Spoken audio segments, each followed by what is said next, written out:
नमस्कार विद्यार्थी मित्रो, मी पराग सर तुमचं सर्वांचं स्वागत करतोय आपल्या या इंजिनिअरिंग मेकॅनिक्सच्या व्हिडिओ सिरीजमध्ये. तुम्हाला माहितीच आहे की ही व्हिडिओ सिरीज आपण स्पेशली डिझाईन केलेली होती MPSC, जेई, सरळ सेवा भरती, SSC जेई, PWD, WRD आणि अशा सर्व एक्झामसाठी, ज्यामध्ये इंजिनिअरिंगचे सब्जेक्ट्स जसं इंजिनिअरिंग मेकॅनिक्स हे महत्त्वाचा मुद्दा ठरतो. आणि तुम्हाला हे पण माहिती आहे की मॅक्झिमम सब्जेक्टचा जो पाया आहे, बेस आहे, तो इंजिनिअरिंग मेकॅनिक्स मधूनच बाहेर निघतो. तर हे सब्जेक्ट आणि हे व्हिडिओ लेक्चर करणं तुम्हाला खूप गरजेचं आहे आणि खूप महत्त्वपूर्ण आहे. ऑब्व्हियसली तुम्हाला जर हा व्हिडिओ लेक्चर आणि असे सर्व लेक्चर बघायचे असेल तर तुम्ही आमच्या ॲपवर जाऊ शकता. आमच्या ॲपचं नाव आहे PCC पिलर्स कोचिंग क्लासेस, जे तुम्हाला कुठे मिळणार? ॲप स्टोअरवर अवेलेबल आहे. जर तुम्हाला काही डाऊट आणि क्युरी असेल तर तुम्ही आमच्या कॉन्टॅक्ट नंबरवर कॉल किंवा मेसेज करू शकता. आणि सोबत तुम्ही आमचं टेलिग्राम चॅनल आणि ॲपचं लिंक खाली कमेंट सेक्शनमध्ये किंवा डिस्क्रिप्शनमध्ये तुम्हाला मिळून जाईल, ते तुम्ही बघू शकता. ठीक आहे, तर आणखी याच्यामध्ये टाइम इन्व्हेस्ट न करता सुरू करूया इम्पॉर्टंट बेसिक कन्सेप्ट इंजिनिअरिंग मेकॅनिक्सचे. आजचा आपला टॉपिक आहे फ्रेम आणि स्ट्रक्चर्स. तर फ्रेम आणि स्ट्रक्चर्स काय आहेत? आपण डोळ्यानं नेहमी बघतो एखादी बिल्डिंग बनलेली आहे, एखादी ब्रिज बनला आहे, एखादी टॉवर आहे इलेक्ट्रिकचं, एखादी कम्युनिकेशनचं टॉवर आहे. ते सगळे कशामुळे बनते? काहीतरी लिंकेजेसमुळे. म्हणजे एक बीम असेल, दोन रॉड लागले असेल, मधात काही क्रॉस लिंकिंग असेल, ते सर्व काय? हे स्ट्रक्चर्स आहे. मग हे स्ट्रक्चर आपल्या आयुष्यामध्ये किती महत्वाचे आहे हे तुम्ही रोज डोळ्याने बघता.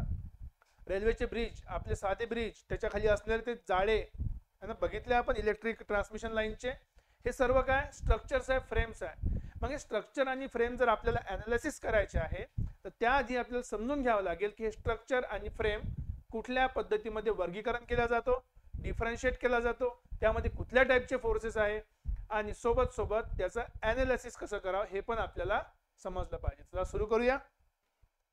बघा, आजचा आपला टॉपिक आहे फ्रेम अँड स्ट्रक्चर्स. तर सर्वात पहिले मेकॅनिकल स्ट्रक्चर म्हणायचं कशाला? एकदम सिंपल डेफिनेशन आहे. मेकॅनिकल स्ट्रक्चर काय? It is an arrangement. कशाची? Interconnected members. आता इथे मेंबर्स म्हणण्याचा अर्थ काय होते? मेंबर्स म्हणजे आहे तुमची लिंक्स म्हणा. आता लिंक म्हणजे काय तुम्हाला आठवत नसेल तर तुम्ही असं समजून घ्या, जे आपले रॉड्स असतात ना, रॉड्स म्हणा किंवा पाईप्स म्हणा, ज्याच्यामुळे काय बनतात?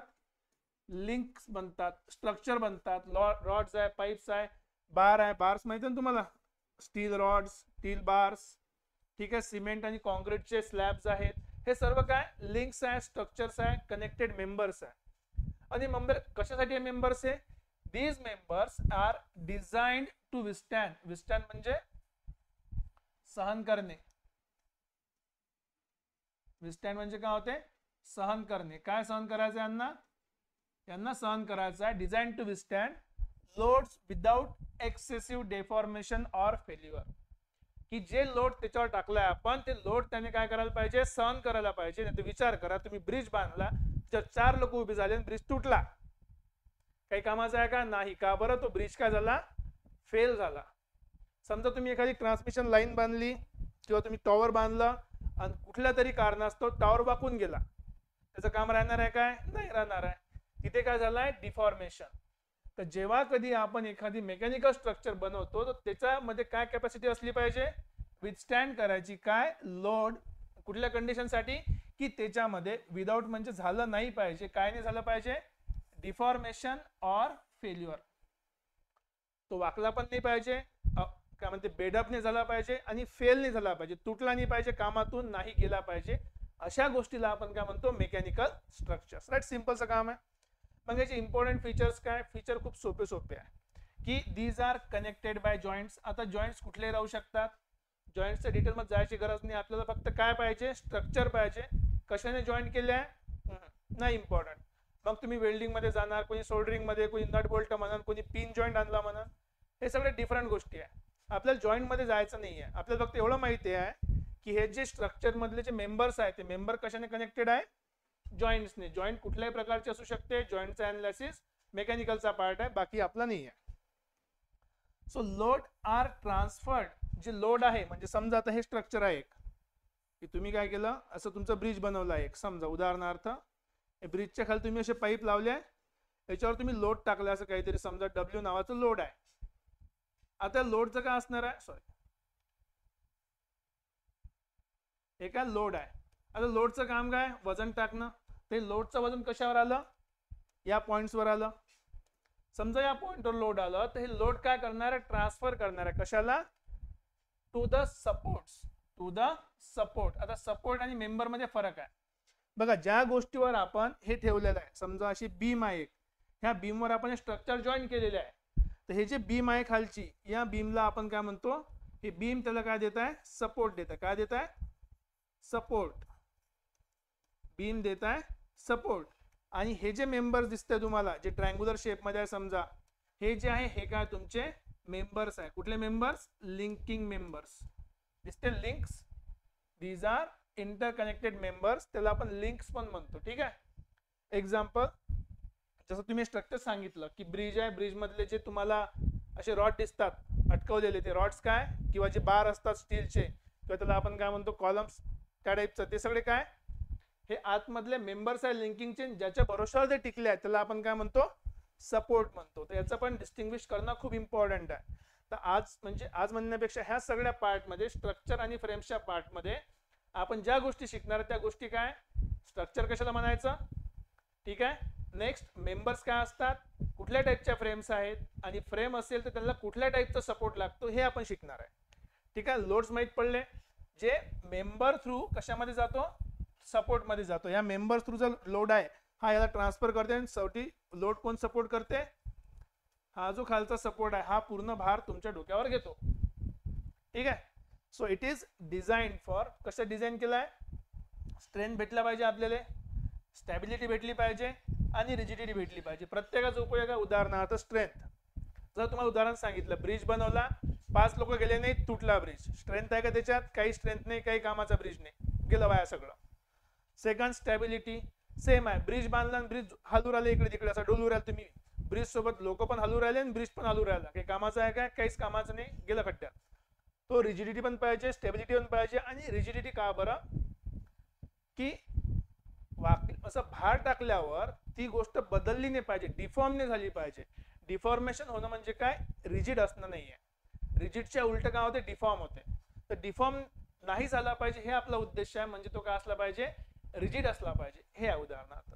एक्झाम्पल खूप सोपे आहे, तुम्हाला माहिती आहे, ब्रिज आहे, टॉवर्स आहे, क्रेन पण पाहिली असेल. क्रेनचं काम काय असते, जर तुम्ही क्रेन पाहिली असेल, तसं क्रेन सोबत जे असा मेंबर असतो, ज्याला समजा गोष्टी अटकवल्या असतात, अशा ह्या मेंबरच्या आतमध्ये आहे ना, असे ट्रायंग्युलर तुम्हाला स्ट्रक्चर दिसतील. ते जे ट्रायंग्युलर स्ट्रक्चर आहे, शेवटी काय तुमचे हे मेंबर्स आहे, लिंक्स आहे. त्याचं काम काय असते, फक्त या फ्रेमला मध्ये जे स्ट्रेस आला किंवा जो लोड आला, तर लोडला डिस्ट्रीब्यूट करायचं कोणासोबत, या सपोर्ट सोबत. बाकीचे काय, सपोर्ट आहे. हे आपलं डब्ल्यू काहीतरी वेट असेल सपोज, राईट. क्रेन्स आहे. नंतर फ्रेम आणि स्ट्रेसेस, एक्झाम्पल तुम्हाला सांगितलंय, फ्रेम आणि ट्रसेस. ठीक आहे. ओके. मग आता स्ट्रक्चर किती टाईपचे आहे बघा. अजून आपण स्ट्रक्चरवर आलोय, म्हणजे एक्झॅक्टली बीम आहे की ट्रस आहे याच्यावर गेलोच नाहीये. फक्त स्ट्रक्चर कुठल्या टाईपचे आहे, स्ट्रक्चर काही असू शकते बघा. स्ट्रक्चर काय असू शकते, ब्रिज राहू शकते, टॉवर राहू शकते, क्रेन, फ्रेम, ट्रसेस, हे सर्व स्ट्रक्चर आहे. स्ट्रक्चर म्हणजे एक ढाचा, जो डोळ्यांना दिसते तो ढाचा.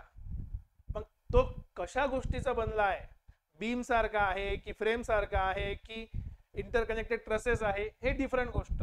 सध्या फक्त आपण स्ट्रक्चर विषयी बोलतो, की जे काही मी ढाचा बनवणार आहे, जो काही स्ट्रक्चर मी बनवला आहे, तो स्ट्रक्चर कुठल्या टाईपचा आहे. तर स्ट्रक्चर बेसिकली हे एवढ्या टाईपचे आहे.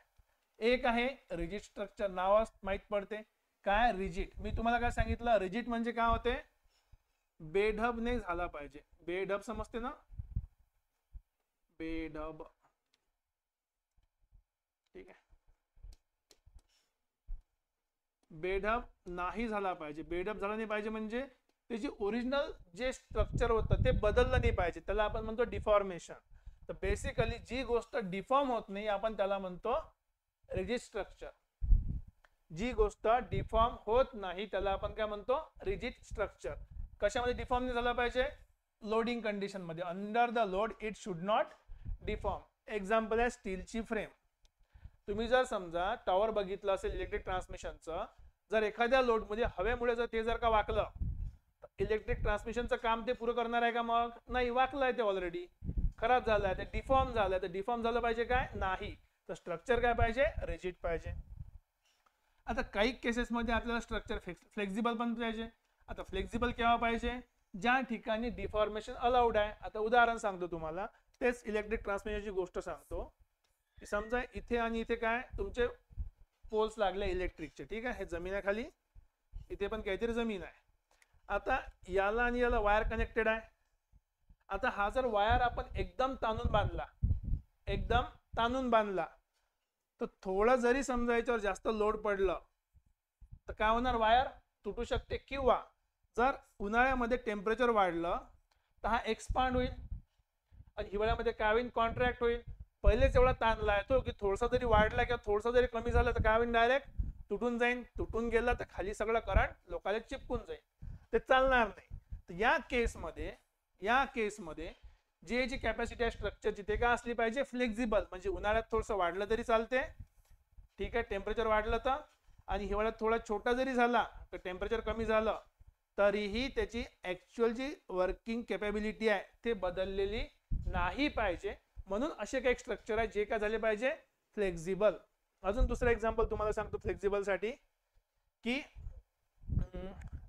ब्रिज आहे. ब्रिजला आपण केबलने अटकवलाय. आता ते ब्रिज म्हणा किंवा रेल्वेचे ट्रॅक म्हणा, त्याच्यामध्ये थोडीशी गॅप ठेवली जाते. माहिती आहे का बरं? कारण की गरमीमध्ये कुठलंही मेटल जेव्हा टेम्परेचर वाढते त्याच्यामध्ये एक्सपान्शन येते. मग ते जर का गॅप वाढली, एक्सपांड झालं, तर जर दोन्ही कोपरे एकदम चिपकले असेल रेल्वेचे, असे एकदम चिपकले असेल, टेम्परेचरमुळे हा इकडे फोर्स टाकणार, टेम्परेचरमुळे हा इकडे फोर्स टाकणार, याला वाढायला जागाच राहिली नाही, तर ह्या फोर्समुळे काय होणार, याच्यामध्ये क्रॅक्स येणार. तर क्रॅक आले पाहिजे काय, नाही तर मग रेल्वे चालणारच नाही. तर क्रॅक अवॉइड करण्यासाठी त्याच्यामध्ये थोडी काय पाहिजे, जागा पाहिजे. म्हणून त्या ठिकाणी आपण थोडीशी फ्लेक्झिबिलिटी ठेवतो. म्हणजे आपण अलाव करतो कुठल्या गोष्टीला, इट कॅन डिफॉर्म कन्सिडरेबली. थोडासा आपण याला काय करतो, अलाव करतो. काय अलाव करतो, डिफॉर्म व्हायला. पण इम्पॉर्टंट कंडिशन काय, विदाउट फेल्युअर. फेल झाला नाही पाहिजे. फेल झाला की काम खतम, कोणत्याच कामाचं राहत नाही. Example, cables in suspension bridge. जे सस्पेन्शन ब्रिज आहे त्याचे जे केबल आहे त्याच्याशी रिलेटेड आहे. नंतर आहे लोड बिअरिंग स्ट्रक्चर. नावच सांगितलं आहे, याचं काम काय स्पेसिफिकली, की लोड काय करायचं आहे, कॅरी करायचं आहे. लोड कॅरी करणं. लोड म्हणजे काय होते, वजन. आता वजन काही राहू शकते. सगळ्यात बेस्ट एक्झाम्पल आहे माणसं. माणसं कुठे राहते, घरामध्ये. घराच्या अंदर काय फ्लोअर्स आहे, पहिला फ्लोअर, दुसरा फ्लोअर. ते सपोर्ट कोण करते, बीम करते, कॉलम्स करतात. तर ते डिझाईनच त्यासाठी केलंय की एवढा लोड त्याने सपोर्ट केला पाहिजे. म्हणून असे मेंबर्स जे डायरेक्टली सपोर्ट करते कशाला, लोडला, आणि ट्रान्सफर करते, त्याला आपण काय म्हणतो, लोड बिअरिंग स्ट्रक्चर. त्याचं कामच ते आहे. एक्झाम्पल, मेसनरी वॉल्स आहे, कॉलम्स आहे, ठीक आहे. आणखी त्याला काय म्हणतो आपण, फ्लोअर्स आहे. हे सगळं काम काय यांचं, याचं कामच ते आहे की जो वजन त्यांच्यावर आलं, जो लोड आला, तो लोड काय करायचा, कॅरी करायचा, सपोर्ट करे पाठवायचा. नेक्स्ट आहे फ्रेम स्ट्रक्चर. आता दोघांमध्ये फरक बघा काय. फ्रेम म्हणजे होते ढाचा. फ्रेम म्हणजे काय होते, परत ढाचा. आता हे फक्त बाहेर दिसण्यासाठी आहे. ढाचा काय फक्त बाहेर दिसण्यासाठी. जसं बीम्स आहे, कॉलम्स आहे, ट्रसेस आहे, हे फक्त बाहेर दाखवण्यासाठी. याचं ऍक्च्युअल काम आहे की तुमचा लोड ट्रान्सफर करायचा. म्हणजे तुम्ही जर घर पाहिलं असेल, ऑब्व्हियसली सगळ्यांना घर पाहिलं, कोणी घराच्या बाहेर राहत नाही. समजा एक कॉलम आहे, याच्यावर काहीतरी फ्लोअर आहे, याच्यावर तुम्ही काहीतरी डब्ल्यू लोड टाकलं, ते जेवढं काही वजन आहे, जरी सपोर्ट करायचं काम या कशाचं आहे, लोड बेअरिंग स्ट्रक्चरचा आहे, पण तो कुठे जाणार आहे शेवटी, तो जाणार आहे अर्धा लोड कॉलम मध्ये, अर्धा या कॉलम मध्ये. W/2 इकडे, W/2 इकडे. आणि हा कॉलम काय करणार, हा पुरा लोड खाली जमिनीसोबत शेअर करणार. तर बेसिकली लोड बेअरिंग स्ट्रक्चर जे आहे त्याचं काम काय, डायरेक्टली सपोर्टला ट्रान्सफर करणं. आणि जे फ्रेम स्ट्रक्चर आहे त्याचं पण काम तेच काय, की फ्रेम बनवून जो सपोर्ट आला त्याला डिस्ट्रीब्यूट करून ट्रान्सफर करणं. दोघात फरक आहे. इथे नॉर्मली आपण डिस्ट्रीब्यूट करतो, सपोर्ट मध्ये काय करते, कॉलम डिस्ट्रीब्यूट करते लोड. पण लोड बेअरिंग स्ट्रक्चर मध्ये डिस्ट्रीब्यूट करण्याची गरज नाही. ऍक्च्युअली तो पूर्णच्या पूर्ण फ्लोअरच तो वजन सांभाळते. नेक्स्ट आहे शेल स्ट्रक्चर. तर शेलचा अर्थ काय होते, शेल म्हणजे होते कव्हर किंवा कवच म्हणा, कवच किंवा किंवा शेल म्हणा. तर हे बेसिकली काय, प्रेशर सिलेंडर्स आहे, ठीक आहे, प्लेट्स आहेत, डोम्स आहेत, डॅम आहे, टँक आहे. त्याच्या अंदर काय असते, फ्लुइड ठेवले असतं. त्याच्या अंदर काय असते, प्रेशर असते. कुठलं, लिक्विड असेल, हायड्रोस्टॅटिक प्रेशर आहे, तर एखाद्या सरफेसवर हायड्रोस्टॅटिक प्रेशर कसं ऍक्ट करते हे आपण आपल्या फ्लुइड मेकॅनिक्सच्या व्हिडिओ सिरीजमध्ये पण बघितलेलं आहे. नसेल तर चेकआउट करून घे जा. पण ते सर्व इम्पॉर्टंट कशामुळे आहे की तो जो प्रेशर आहे तो कोण कॅरी करणार आहे, त्यांच्या प्लेट्स कॅरी करणार आहे. हे स्ट्रक्चर काय झालं, शेल स्ट्रक्चर, कारण की त्याला आतमध्ये आणि बाहेर दोन डिफरंट लिक्विड आहे. बाकी सगळे कसे आहे, सॉलिड आहे, पण त्या ठिकाणी दोन डिफरंट टाइपचे काय लिक्विड आहे. राईट. तर हे बेसिक टाइप ऑफ स्ट्रक्चर्स आहे. माहित असो खूप चांगली गोष्ट आहे. खास कर रिजिड स्ट्रक्चर काय माहित असलं पाहिजे, फ्लेक्झिबल काय माहित असलं पाहिजे, शेल काय हे माहित असलं पाहिजे. फ्रेम किंवा लोड बेअरिंग स्ट्रक्चर बेसिकली काम सेम करते, फक्त लोड बेअरिंग मध्ये पूर्ण लोड आपण सपोर्ट करतो, फ्रेम स्ट्रक्चर मध्ये जो लोड आहे तो आपण फ्रेमवर डिस्ट्रीब्यूट करतो. हा एवढा फरक आहे. ठीक आहे. मग आता सपोर्टची गोष्ट सुरूच आहे, तर किती टाइपचे सपोर्ट आहे आपल्याला माहित असले पाहिजे, टाइप्स ऑफ सपोर्ट आणि त्याच्याशी रिलेटेड काय काय रिएक्शन्स आहे. एक एक गोष्ट बघूया.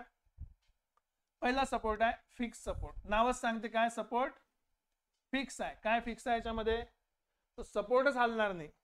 एखादी गोष्ट आहे, समजा उदाहरण तुम्हाला सांगतो की समजा एक भिंत आहे अशी, या भिंतीच्या आतमध्ये जर समजा एखादी तुम्ही स्टील प्लेट फिक्स करून ठेवली भिंतीच्या आतमध्ये घुसून, आता प्रॉब्लेम काय, हा सपोर्ट झाला फिक्स. का बरं सपोर्ट फिक्स आहे, कारण की बघा ह्या काय करते, रिस्ट्रेन करते. रिस्ट्रेन करते किंवा आपण त्याला काय म्हणू शकतो, रेजिस्ट करते किंवा थांबवते. बेसिकली रेजिस्ट शब्द जास्त ॲक्युरेट आहे. रेजिस्ट करते कशाला, all translation and rotation. All म्हणजे सर्व, ट्रान्सलेशन म्हणजे एक्स डायरेक्शन किंवा वाय डायरेक्शन ना मुवमेंट करणं थांबून देते तो. म्हणजे तुम्ही जर याला भिंतीमध्ये बांधून ठेवलं, आता हा रॉड ना समोर जाऊ शकत, ना मागे येऊ शकत, ना वरती जाऊ शकत, ना खाली येऊ शकत. का बरं, त्याला भिंतीमध्ये तुम्ही एकदम पॅक करून ठेवलाय. हे सगळे मुवमेंट त्याची काय करून ठेवली आपण, बंद केली आहे, रेस्ट्रिक्ट करून ठेवली आहे, रिस्ट्रेन करून ठेवली आहे. आणि दुसरी गोष्ट आहे रोटेशन. तर रोटेशन म्हणजे याला तुम्ही असं रोटेट जर करायला प्रयत्न केला तर मुवमेंटच्या लॉजिक नुसार हा काय होणार, इथं फिक्स असल्यामुळे एका डायरेक्शन मुवमेंट लागत, याला तो बेंड करायला पाहणार, पण बेंड होणार आहे का, तो नाही होणार आहे, कारण की स्ट्रक्चर कसे असतात, रिजिड असतात, डिफॉर्मेशनला अलाउ करत नाही. ठीक आहे. म्हणजे बेसिकली हा ना हॉरिझॉन्टली मूव्ह करत, ना व्हर्टिकली मूव्ह करत, ना काही रोटेशनल मुवमेंट येते. ह्या सगळ्या गोष्टीला जेव्हा आपण रेजिस्ट करतो, काय करतो, रेजिस्ट करतो, रेजिस्ट केल्यामुळे काय त्याच्यामध्ये येते रिॲक्शन. म्हणून जेव्हा पण आपण फिक्स सपोर्टची गोष्ट करतो तो तीन गोष्टी करायला रेजिस्ट करतो, म्हणून याची रिॲक्शन्स पण किती आहे, 3 रिॲक्शन्स आहे. किती रिॲक्शन आहे, 3 रिॲक्शन. आणि फिक्स सपोर्ट आपण नॉर्मली असं दाखवतो की एक सपोर्ट घेतलाय आपण आणि या सपोर्टला काय केलाय, फिक्स करून ठेवलंय एका ठिकाणी. तर या ठिकाणी येणार आहे 3 रिॲक्शन्स. त्या कशा बघू आपण. दुसरा सपोर्ट आहे, नावच सांगते पिन सपोर्ट. तर ऑब्व्हियसली सपोर्टच्या मध्ये काय लागलेलं असणार आहे, पिन लागणार आहे. आता समजा अशी गोष्ट आहे, याच्यामध्ये जर तुम्ही पिन बसून ठेवली, आता बघू शकता तुम्ही काय होणार आहे. हे फिक्स आहे, याच्यात पिन आहे. आता हे पिन जे आहे हे समोर जाऊ शकते काय, नाही, कारण इथे बांधून ठेवलाय. मागे येऊ शकते का, नाही, कारण की रॉड फ्लेक्झिबल नाही आहे. वर जाऊ शकते काय, नाही जाऊ शकत. याला तुम्ही सरकवू शकत नाही वरती. खाली सरकू शकता का, नाही सरकू शकत. म्हणजे 3-4 गोष्टी तर हे केलं, थांबून ठेवलंय. पण जर या पिनच्या भोवती घुमवायचा प्रयत्न केला, डिवायडर पकडून घ्या, डिवायडर घुमते ना, त्याला आपण घुमू शकतो, म्हणजे रोटेशन अलाउ केलाय. तर या केसमध्ये हिंज सपोर्ट किंवा फिक्स सपोर्ट मध्ये आपण ट्रान्सलेशन रेस्ट्रिक्ट केले आहे, रिस्ट्रेन ऑन ट्रान्सलेशन. पण काय अलाउ केलाय, अलाउ रोटेशन. थांबवल्या गोष्टी आहेत 2, म्हणून रिॲक्शन किती आली आहे, 2 रिॲक्शन आल्या. एक हॉरिझॉन्टल आणि एक व्हर्टिकल. एक हॉरिझॉन्टल रेस्ट्रिक्शन आहे, एक व्हर्टिकल रेस्ट्रिक्शन आहे, म्हणून रिॲक्शन आल्या. लक्षात ठेवा, न्यूटनचा तिसरा लॉ म्हणते to every action there is equal and opposite reaction. मग जर तुम्ही एखादी गोष्ट ऍक्शन थांबून ठेवली आहे, याचा अर्थ त्याच्या व्यतिरिक्त काय येणार आहे, रिॲक्शन येणार आहे. तुम्ही हे मुवमेंट थांबवू राहिले, कारण की त्या मुवमेंटला थांबवायला काहीतरी रिॲक्शन आली, ते रिॲक्शन आहे. परत सांगतो, सपोर्टमुळे जे रिॲक्शन आहे, जे आपण रिॲक्शन्स लिहितो, जे रिॲक्टिव्ह फोर्सेस लिहितो, ते मुवमेंट होत नाही, म्हणून तयार झालेले काय रिॲक्शन्स आहे.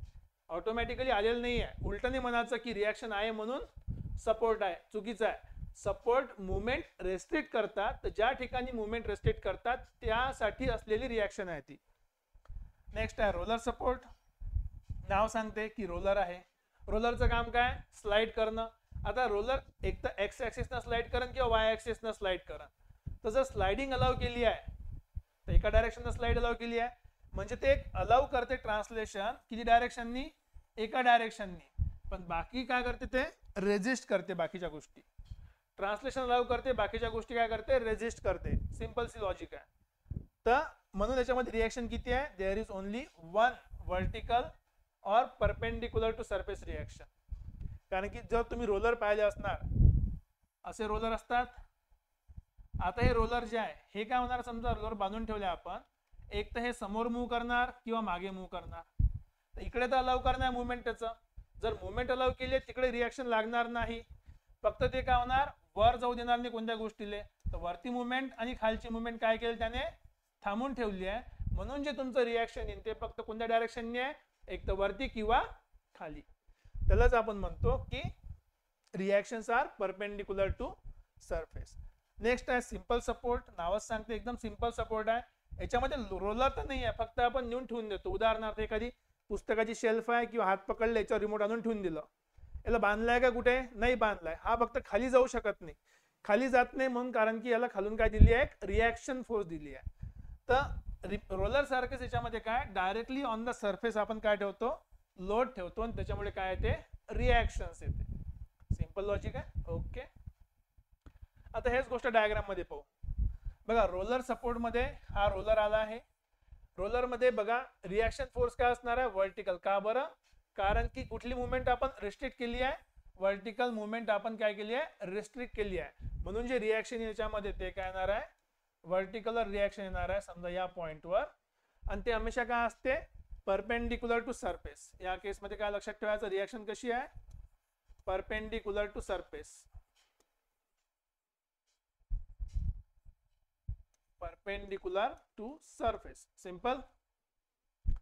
नेक्स्ट सपोर्ट आहे आपला पिन सपोर्ट.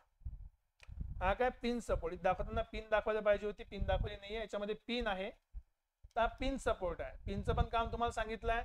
किती गोष्टी रेस्ट्रिक्ट करते, तो रेस्ट्रिक्ट करते दोन गोष्टीला, कुठल्या एक्स आणि वाय डायरेक्शन मध्ये. तर मग एक्स मध्ये सपोर्ट रिएक्शन आला तर हा समजा वाय मध्ये आला तर वर्टिकल रिएक्शन आहे, आडवा आला तर हॉरिझॉन्टल रिएक्शन आहे. एच आणि व्ही फक्त सांगायसाठी आहे की रिएक्शन तुमची हॉरिझॉन्टल आहे की वर्टिकल आहे, बाकी काही त्याचा उद्देश नाही आहे. तर जे रिएक्शन आहे ते हॉरिझॉन्टल आणि वर्टिकल. मग ऑब्विसली लोड पण काय असणार आहे वर्टिकल आणि हॉरिझॉन्टल, त्याचेच लोड असतात ना. पिन सपोर्टला आपण दाखवतो असं, परत लक्षात ठेवजा, असं लिहिलं जाते पिन सपोर्टला. पिन जिथे पिन फसवायला काहीतरी असते ना जागा, ते पिन मध्ये होल असते आणि पिन चिपकावं लागते, इथे मग रोटेट होतात. ठीक आहे. साधं एक्झाम्पल तुम्ही सायकलचा टायर पाहून घ्या, बॉल बेरिंगच्या आतमध्ये असते, तर जरी ते आतमध्ये असलं तर सायकलचा जो टायर आहे तो गोल फिरू शकते. का बरं, कारण बेरिंग त्याला साईडला जाऊ देत नाही, गोल फिरायला अलाउ करते, वर खाली नाही येऊ देत, राऊंड करायला अलाउ करते.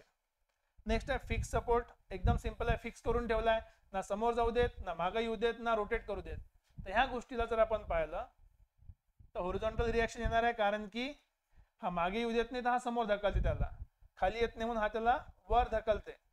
वर्टिकल सपोर्ट रोटेट पण अलाउ करत नाही म्हणून इथे काय येणार आहे एक मुवमेंट येणार आहे. सो मुवमेंट, तीन रिएक्शन आले इथे, कुठल्या हॉरिझॉन्टल, वर्टिकल आणि मुवमेंट. म्हणून त्याच्यामध्ये किती टाइपचे फोर्सेस आहे, ऑल टाइपचे फोर्सेस इथे अप्लिकेबल आहेत, तेवढे फोर्स दिसणारच आहे. नेक्स्ट आहे सिम्पली सपोर्ट. आता सांगितलं सिम्पली सपोर्ट किंवा रोलर सपोर्ट म्हणू शकता तुम्ही. रोलर पण बघितलं आपण, एकच असते. बघा एखाद्या बीमवर आपण डायरेक्ट ठेवलाय, आता हा इकडे अलाउ मूव्ह करायला फ्री आहे, इकडे मूव्ह करायला फ्री आहे, तुम्ही याला उचलून पाडू पण शकता. फक्त काय अलाउ नाही आहे की हा ठेवला असल्यामुळे खाली फोर्स त्याचा वेट येणार आहे. वेट आला की वेटला ऑब्विसली काय असणार आहे एक वर्टिकल रिएक्शन असणार आहे. म्हणून रिएक्शन फोर्स एकच आहे आपली वर्टिकल, आणि लोड पण काय असतात त्याच्यामध्ये वर्टिकल लोड असतात.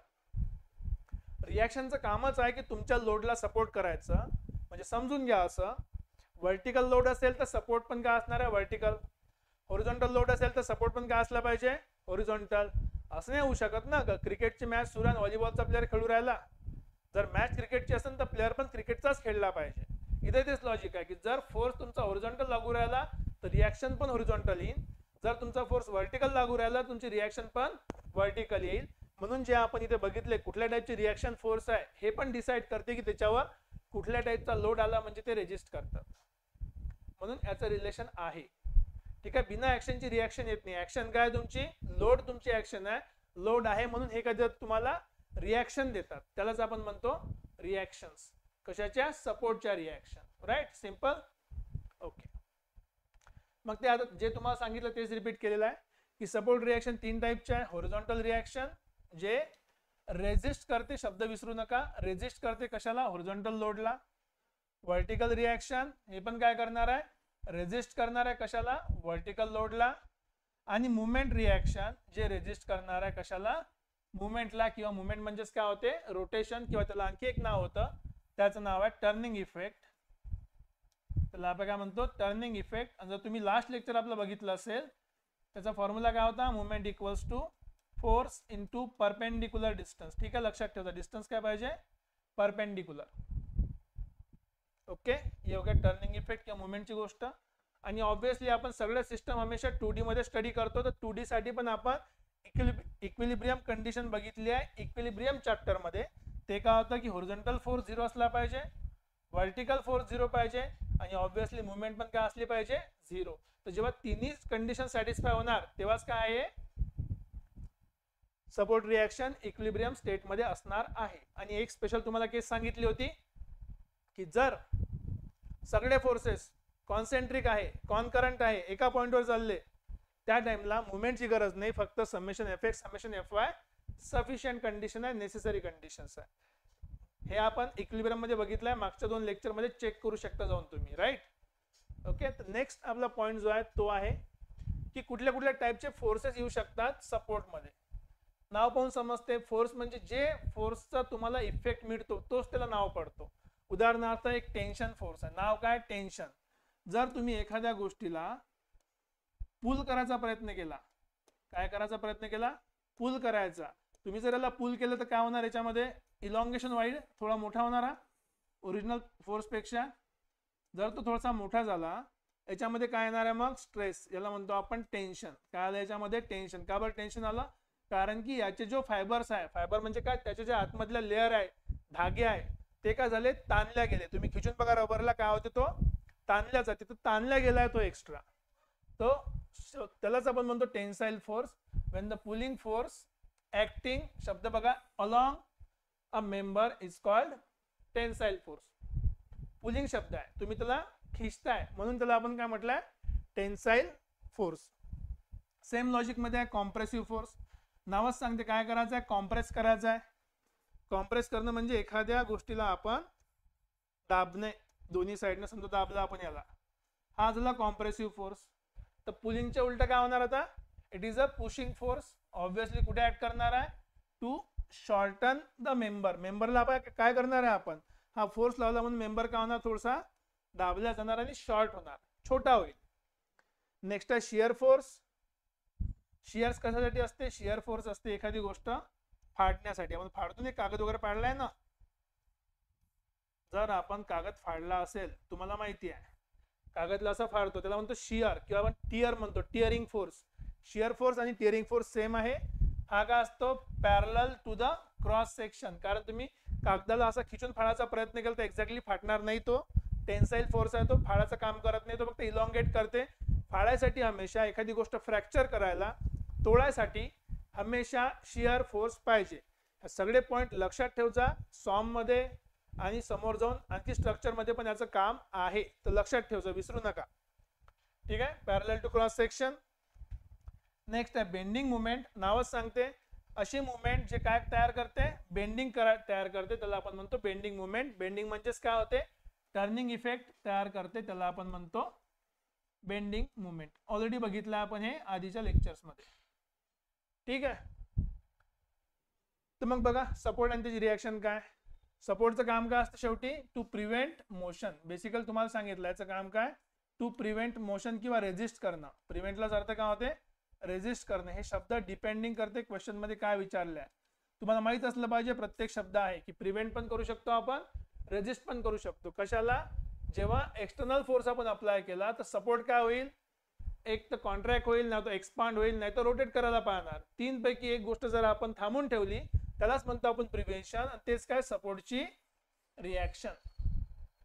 एक्झाम्पल सांगायचं म्हटलं, आता समजा हा कुठला सपोर्ट आहे, पिन सपोर्ट आहे. इथे पिन लावून ठेवली आपण, ठीक आहे. पिनचं काम काय ना, हॉरिझॉन्टल मुवमेंट अलाउ नाही करत ते, तर पहिला आपला काय आला, एक हॉरिझॉन्टल फोर्स आला रिॲक्शन.